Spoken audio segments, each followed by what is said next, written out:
पूरा समाज अब की बार राजेंद्र हुड्डा पर मोहर लगाएगा। देखिए वैसा मैं आपको बता देता हूँ, मुसलमान तो यहाँ पे आके मजलूम। हमने सरकार को दो बार सरकार बढ़ाने में रहे, सरकार गिर रही थी तो हमने बचाने में रहे। सुखजी गहलोत के साथ भी हमारी जद्दोजहद हुई, साथ साथ मुकदमे हमने खाए झूठे।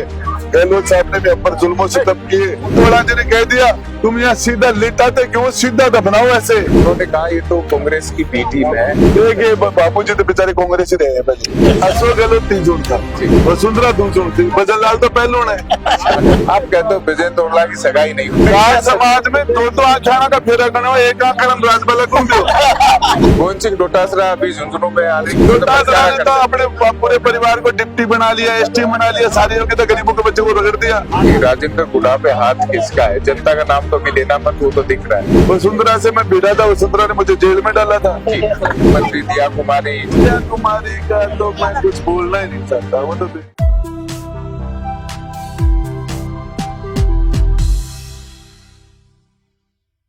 विधायक, मंत्री और अपनी सरकार में रहते हुए खास महिला सुरक्षा के मुद्दे पर सरकार को घेरने की ताकत रखने वाले इन दिनों अकलियत के नए सरताज बने हुए हैं। झुंझुनू की राजनीति को उदयपुर वाटी में किए गए विकास कार्यों का सपना दिखाकर अपनी तरफ करने के पूरे मूड में है। हम गांव इस्लामपुर में है, ये झुंझुनू विधानसभा का है और इस राजनीतिक सभा को अटेंड किया। हमारे साथ है निर्दलीय विधायक के तौर पर अपनी मौजूदगी दर्ज कराने की ओर बढ़ चुके राजेंद्र हुड्डा। स्वागत है राजस्थान शो। धन्यवाद साहब। बयान बड़े चर्चित हो रहे हैं आपके। ये चर्चा के लिए दे रहे हैं या वास्तव में जनता की बात कर रहे हैं? बयान वाली बात नहीं, आपको बता दूं यहाँ चार यहाँ से ओला जी 4 बार केंद्र के कैबिनेट मंत्री रहे, काबीना मंत्री, और उसके बाद में 2 बार पहले, उससे पहले वो राजस्थान में सरकार में कई बार मंत्री रहे जी। विजेंद्र जी ओला 2 बार यहाँ राजस्थान सरकार में मंत्री रहे। सुमित्रा सिंह जी यहाँ से विधानसभा अध्यक्ष रही, उससे पहले ऊर्जा मंत्री रही। आपको बताना चाह रहा हूँ झुंझुनू का आज बीडी के अस्पताल को आपके जाके देखोगे तो जानवरों का हॉस्पिटल को इससे ज्यादा ठीक स्थिति बनता है जी। आज हमारे ये मुख्य नौलगढ़ से हमारे झुंझुनू से बगड़ के बीच के अंदर ये ब्लैक स्पॉट बना हुआ है, जिसके अंदर रोज एक्सीडेंट होते हैं, रोज मौतें हो रही है। और ये लोग चीख के लोग साल में कम से कम 500 से ज्यादा 5 साल में मौत हो जाती है। लेकिन यहाँ इस रोड को 4 लेन बनाने का काम उन्होंने नहीं किया। रेलवे फाटक बंद हो जाते हैं और फाटक पर जाम लग जाता है। जाम के अंदर हमारे एक्सीडेंट और हार्ट के पेशेंट वहीं दम तोड़ देते हैं। शहर की हालत खराब हो रखी है। पिलर बने हुए, स्लैब रख के पुलिया नहीं बना पाई। स्पोर्ट्स यूनिवर्सिटी आई हुई चली गई, मेडिकल कॉलेज बंद पड़ी है। डेवलपमेंट में हम सीकर से आगे थे, आज हम चूरू से पीछे चले गए। ये वो झुंझुनू जिला है, वो शेखावाटी है। आजादी से पहले राष्ट्रपिता महात्मा गांधी आए थे यहाँ जी। यहाँ पिलानी के अंदर उन्होंने विजिट की थी, नाइट होल्ड किया था, नौलगढ़ में रुके थे। हमारे शेखावाटी के भामा साहू ने देश की आजादी के अंदर सबसे बड़ा आर्थिक सहयोग किया था। महात्मा गांधी उसका धन्यवाद देने के लिए। ये वो शेखावाटी है, ये वो झुंझुनू जिला है। हिंदुस्तान इस मातृ वतन की हिफाजत के लिए सबसे ज्यादा कुर्बानी, सबसे ज्यादा शहादत देने वाला जिला है झुंझुनू। यहाँ रोज कहीं भी, चाहे कश्मीर हो, चाहे आपका नागालैंड हो, मिजोरम हो, चाहे चाइना बॉर्डर हो, पाकिस्तान बॉर्डर हो, जहां भी कोई घटना होती है या किसी न किसी माँ का, किसी माँ की कोख उजड़ जाती है, बहन का सिंदूर उजड़ जाता है। सबसे इस हिंदुस्तान मातृ वतन की हिफाजत में सबसे बड़ा रोल हमारे झुंझुनू के लोग सबसे ऊपर। आज हम विकास के आखिरी पायदान पर है, आखिरी पायदान पर है हमारे यहाँ। तो क्या यही वजह है ओला परिवार को आप लगातार? मैं आपको बताना चाह रहा हूँ, देखिए आप, मैंने उदयपुर वाटे में 3 सरकारी कॉलेज बढ़ा दी, 3 सरकारी। झुंझुनू में डिस्ट्रिक्ट हेडक्वार्टर होने की वजह से जो कॉलेज बन जाता वही बन गया। उर्दू सब्जेक्ट के लिए मुसलमान 20 साल से गिड़गिड़ा रहा है, 20 साल से। मच्छर जैसा काम है, 40 से 50 हजार वोट उसको डालते, उर्दू सब्जेक्ट नहीं दे पाए इनको जी। जिस तरीके से लोगों के साथ नाइंसाफी हो रही है, दाढ़ी के आधार पर, टोपी के आधार पर, बुरके के आधार पर, नाम के आधार पर, शेड्यूल कास्ट के लोगों का जीना हराम कर रखा है। आज भी SC ST के लोग 70% से ज्यादा वो लोग जो 60 साल 70 साल से जिन घरों में रह रहे हैं, उनका पट्टा ही नहीं दिया उनको। सरकारी जमीन में बैठे हैं, उनको भयभीत करते हैं, भयभीत करके उनके वोट ले लेते हैं। तो मेरा कहना यही था कि इतने भाव जो जगाते हैं आपने, इतनी उम्मीदें जगाती हैं, उसमें एक बड़ा कारण ये भी है कि मुस्लिम समाज अब की बार कांग्रेस से टिकट भी मांग रहा था, उनकी सुनवाई नहीं हुई। तो क्या लगता है पूरा समाज अब की बार राजेंद्र गुडा पर मोहर लगाएगा? देखिए वैसा मैं आपको बता देता हूँ, मुसलमान तो यहाँ पे आके मजलूम है जी। यहाँ के सारे रास्ते बंद कर दिए, न कोई नौकरी में है, न बिजनेस में है, न व्यापार में, ठेकेदारी के अंदर, चाहे पीडब्ल्यूडी की ठेकेदारी हो, पीएचडी की हो, आरएसपी की हो, सारी की सारी ठेकेदारी पर ओला जी एक छत्र करके बैठे हैं। एक जाति का कब्जा है, एक ही जाति का वर्चस्व है, दूसरी जाति है ही नहीं कहीं जी। पूरा, चाहे आज ब्यूरोक्रेसी हो, चाहे गजेटेड हो, चाहे नॉन गजेटेड हो, उसके अंदर दूसरों का लेना देना ही नहीं है। एमपी, एमएलए, प्रधान, प्रमुख सब, और उसके बावजूद लोगों का जिस तरीके से हरेसमेंट किया, जनता बहुत परेशान, बहुत दुखी। आपने गेटअप भी नया ले लिया है, अभी लास्ट सभा में देख रहा था आपकी, चर्चित भी रही थी। देखिए मैं आपको बताना चाह रहा हूँ, मैं तो ये जनता के बीच में मैं लड़ाई संघर्ष करना मेरी फितरत है जी। और हमने सरकार को दो बार सरकार बढ़ाने में रहे, सरकार गिर रही थी तो हमने बचाने में रहे, और फिर अशोक जी गहलोत के साथ भी हमारी जद्दोजहद हुई, साथ साथ मुकदमे हमने खाए झूठे, गहलोत साहब ने भी हम पर जुल्मों सितम किए, और उसके बाद भी अभी भी हम ये आज जो हमारा ये झुंझुनू विधानसभा का जो दलित है, गरीब है, अकलियत है, मुस्लिम है, सारे के सारे लोगों का जिस पक्षपात हो रहा है। ओला जी ने एक डॉक्टर था या उसकी नौकरी के, उसको यहाँ से उठा के, एक मुस्लिम डॉक्टर था, बच्चों का चेप दिया उसको। डेलीगेशन पर डेलीगेशन कहीं नहीं जाते, उर्दू के लिए डेलीगेशन पर डेलीगेशन नहीं सुनते। अरे यार हद हो गई, जान जोत के मुसलमान गए थे उन्हें कब्रिस्तान की जमीन मांगने के लिए, ओला जी ने कह दिया तुम यहाँ सीधा लिटाते क्यों, सीधा दफनाओ ऐसे जी। तो ये नबी का फैसला, पैगंबर का फैसला, कुरान के फैसले को भी ओला बदल रहा है। ये मुसलमानों को आप डेड बॉडी को किस तरीके से दफनाया जाएगा उसका तरीका समझा रहे कि ऐसे कम जमीन लगेगी, पेड़ की तरह रोक दो। ये आप देखिए, हिम्मत देखिए, जितना यहाँ जाट होता है मुसलमान है, इसको कमजोर कर दिया है, वोट देने वाला हो गया, वोट ले लेने वाले हो गए, इसकी हालत खराब हो। तो गुडा जी ने कब सोचा कि इस झुंझुनू से आया जाए और इन तमाम मुद्दों में आप चर्चा के लिए काम करता रहता हूँ। नवलगढ़ में बड़ी मस्जिद थी, उस बड़ी मस्जिद के साथ धुलंडी के जुलूस में उसमें गंदी चीजें फेंक देते थे, मैं वहाँ आज भी वो टनल बनवा दिया मैंने। जब भी जुलूस निकलता है बड़ी जुलूस, तो उस टनल के अंदर से निकलते हैं। मस्जिद के ऊपर 20 साल से एक गंदा छिटा नहीं गिरने दिया हमने। हमारे क्षेत्र में भी बीजेपी के लोगों ने हिंदू मुसलमान किया था। उत्तर प्रदेश की एक बच्ची थी, उसका अपहरण किया था मैंने, 17,000 लोग इकट्ठे कर दिए थे, उनमें मुसलमान तो 10,000 थे, 17,000 तो हिंदू थे। तो ये मैं लड़ता रहता। ये आप अपनी सभा में भी कह रहे हैं कि मैं सदियों से हुए अंधेरे में अब दिया जलाने आया हूँ, लेकिन असल दिया तो वोटिंग के दिन जलेगा जब आपके पक्ष में जो आवाज उठ रही है वो ईवीएम तक पहुंचेगी।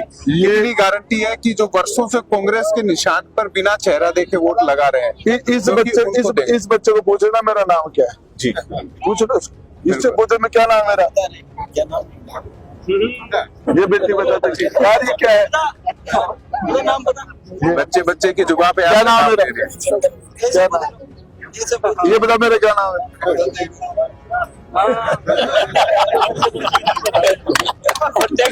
तो ये असर करेगा। अब देख लो यार ये क्या करेगा, इसकी माँ का वोट दिलाएगा राजेंद्र बाबू का इंटरव्यू हमने किया क्योंकि चुनावी यात्रा पे, उन्होंने कहा ये तो कांग्रेस की बी टीम है। देखिए बाबू जी तो बेचारे कांग्रेस ही रहे हैं पहले जी, है ना। और आपको बताऊं बाबू जी व्यापारी है, वो नोट के व्यापारी, वोट के व्यापारी नहीं। वो तो खुलेआम कह रहे हैं मैंने तो गाय के लिए पैसा नहीं दिया था, मैंने तो पैसा वोट के लिए दिया था 11 लाख, मेरे पैसे वापस उठा दो, तुमने वोट नहीं दिया। तो आपको बताओ बाबू तो जमीन जनता का ईमान खरीदना चाह रहा है, वो कोई कुछ भी नहीं। आपको एक बात बता दूं, वो उसकी 70 साल के आसपास उम्र हो गई, पॉलिटिकली 2 बार तो पहले फेल हो चुका। बाबू लेता नहीं, व्यापारी है, लेकिन व्यापारी अच्छा है। सत्ता से आप पिछली बार मंत्री थे, उसके बाद फिर थोड़ा सा राजनीतिक परिवर्तन आया, आपने लड़ाई जारी रखी, विधानसभा के बाहर आपका संघर्ष हमने कवर भी किया था। अब सत्ता में बीजेपी है लेकिन संघर्ष आपका जारी है। देखिए आपको बताऊं, अशोक गहलोत तिजोड़ था, जानते हो तिजोड़ क्या होता है? आप बताएं। अशोक गहलोत तिजोड़ था, वसुंधरा दूजोड़ थी, भजनलाल तो पहलून है। ये जानता है दूजोड़ तिजोड़ पहलून। नहीं, अब समझ गया, 3 बार अवसर, 2 बार अवसर, पहली बार समझ गए। भैंस ब्याह ना दूजोड़, दूसरी बार बात दूजोड़ है। ठीक है, दूध ठीक हुआ, तिजोड़ का दूध और ठीक हुआ, पहलून का दूध कुछ हुआ। ये एक और आप राजनीतिक सभाओं में कहते हो, चर्चा में भी रहा, आप कहते हो विजेंद्र ओरला की सगाई नहीं होती। ये क्या केवल जनता को अट्रैक्ट करने गाय समाज में दो आख्याना का फेरा करना, एक आंकड़न राजबाला कौन दो यार, इन जाट समाज में लड़कियों की कमी, लड़के कम। और विजेंद्र जी यदि शीशराम जी के नए घर में पैदा होते सगाई नहीं होती। अच्छी बात। गोविंद सिंह डोटासरा अभी झुंझुनू में आने की कोशिश में है। डोटासरा ने तो अपने पूरे परिवार को डिप्टी बना लिया, एसटी बना लिया, सारी लोग तो गरीबों के बच्चों को रगड़ दिया। और वो आरपीएससी में क्या किया सबको पता है। तो कहते हैं कि पायलट का भी थोड़ा सा सहयोग रहता है विजेंद्र जी के साथ, वो भी नजर नहीं आ रहा। अब वो बताओ, उनसे पूछे, चुनाव में कोई असर नहीं रहेगा। मेरी जानकारी जनता है, एक तरफ तो मुख्यमंत्री है, उप मुख्यमंत्री है, फॉर्म भराने के लिए 10-10, 15-15 मंत्री आ रहे हैं, सरकार एमएलए आ रहे हैं, बीजेपी के, कांग्रेस के 10-10, 20-20 एमएलए घूम रहे हैं। मेरे पास न तो एमएलए है, न एमपी है, न मंत्री है, न कोई मुख्यमंत्री मेरे पास नहीं है। अभी मैं जनता से बात कर रहा था, चूना मोहल्ला है शायद, उसका नाम बदल गया, कुछ अलग हो गया है, तो वहाँ पे बातचीत हुई तो उन्होंने कहा कि गधों का मुआवजा दिलवा दिया। ये क्या किस्सा है? एक बेजुबान को करंट से मर गया था, एक बेजुबान गधा, और उसके घर वाले उसके मालिक को ये कहा कि तो 5,000 रुपए दे, हम इसको उठा के ले जाके जहाँ दफनाएंगे, उस जेसीबी का खर्चा आ गया, उसका ले जाना 5,000 रुपए। उसने मुझे कांटेक्ट किया, मैंने बिजली की गलती से मरा है, गरीब की रोजी रोटी उजड़ गई, उस रोजी का सवाल था। मैंने उस प्रोटेस्ट किया और सरकार ने 50,000 रुपए। आज राजनीति की बात करें तो बीजेपी ने अब उन्हें लगने लगा शायद कि राजेंद्र हुड्डा राजपूत वोट भी खींच सकता है अपनी तरफ से। ऐसे में राज्यवर्धन सिंह राठौर, मुख्यमंत्री दिया कुमारी, बाकी अंशुमान सिंह भाटी, ये तमाम लोग आपके झुंझुनू में है, पता तो होगा। दिया कुमारी का तो मैं कुछ बोलना ही नहीं चाहता, वो तो कुछ है ही। राज्यवर्धन राठौड़ भी मेरे हिसाब से ना, ये राजनीति जमीन पर नहीं, कुछ नहीं, ये ऊपर से आए हुए लोग हैं। यहाँ पुष्पेंद्र सिंह राणावत होता, प्रतापपुरी जी होते, राजेंद्र राठौड़ जमीनें देता था, नेहरू सिंह जी जमीनें थे, बाकी के लोग ये तो बॉयलर। एक सवाल और भी जनता जानना चाहती है कि राजेंद्र हुड्डा पे हाथ किसका है? जनता का नाम तो अभी लेना मत, वो तो दिख रहा है यार, मेरे ऊपर तो ऊपर वाला है और ये नीचे ये है। कहते हैं कि भाई चुनाव लड़ने की ताकत राजेंद्र हुड्डा में कर खुद आई हुई है, मंत्री रह चुके हो, लेकिन फिर भी लोगों में कयास है कि आखिर कौन है जो अदृश्य शक्ति सपोर्ट कर रही है कि राजेंद्र हुड्डा इतनी मजबूती से। यार मैं सदा से मैं आपको बताऊं, इस मामले में वसुंधरा से मैं भिड़ा था, वसुंधरा ने मुझे जेल में डाला था और मैं 38 दिन जेल में रहा था। उसके बाद में जनता इकट्ठी हुई लाखों की तादाद में, मेरे को निकालना पड़ा था। वसुंधरा के टाइम में मेरे साथ हुआ था और अशोक जी गहलोत ने भी मुझे अंदर डाल के देख लेते, उन्होंने मुकदमे लगाए, लाखों लोग हमारे पीछे, हम लोग भी ले लेते, जब हमें अंदर टिका दे तो लोग हमारे लिए लड़ेंगे। एक अंतिम सवाल ले लेते हैं, क्योंकि चुनावी सभाओं में जाना भी है आपको। चर्चा तो ये भी है कि बीजेपी या कांग्रेस किसका खेल बिगाड़ेंगे, लेकिन चर्चा ज्यादा ये है कि शायद बाहर भी निकल जाएंगे। क्या लगता है इस चुनाव में आपको, जो पूरे समीकरण की राजनीति आपने अच्छे से पढ़ ली है? देखिए आपको एक बात बता दूं, एक चीज, ये दोनों कैंडिडेटों में मेरे सामने मेरे पास बैठा तो ये दोनों नाबालिग है राजनीति जी। ये अमितोड़ा भी नाबालिग है और ये भामू भी नाबालिग है। मैं राजनीति के अंदर मैंने कबड्डी मेरे पिताजी की वजह से पॉलिटिक्स नहीं हूँ, जाति की वजह से पॉलिटिक्स में नहीं हूँ और कोई पार्टी की वजह से पॉलिटिक्स नहीं हूँ। संघर्ष करता हूँ, जनता के बीच में रहता हूँ, लड़ाई लड़ता हूँ, उसके दम पर पॉलिटिक्स में।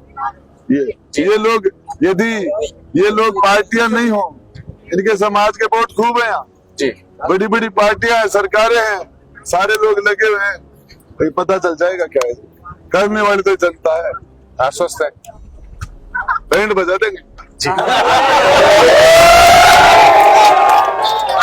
राजेंद्र हुड्डा निर्दलीय ताल ठोक रहे हैं। हालांकि पहले वो बसपा से लड़ते रहे, लेकिन अब की बार उन्होंने निर्दलीय अपनी ताकत झुंझुनू में दिखा दी है, जो चर्चा का विषय है। ग्राउंड रिपोर्ट्स में आपको ऐसी शख्सियत से मिलाते रहेंगे। फिलहाल के लिए दीजिए इजाजत, नमस्कार। मैं पूरे देश और प्रदेश और राजस्थान के सभी लोगों को हार्दिक बधाई और शुभकामनाएं देता हूं इस पावन पर्व दीपावली पर। प्रदेश के सभी व्यापार उद्योग जगत के लिए दीपावली के हार्दिक शुभकामनाएं और बधाई। मां लक्ष्मी की कृपा आप सब पे बनी रहे। सभी प्रदेशवासियों को राजस्थान प्रदेश कांग्रेस कमेटी ओबीसी विभाग की तरफ से दीपावली की हार्दिक शुभकामनाएं। आने वाला वर्ष आपके लिए मंगलमय हो।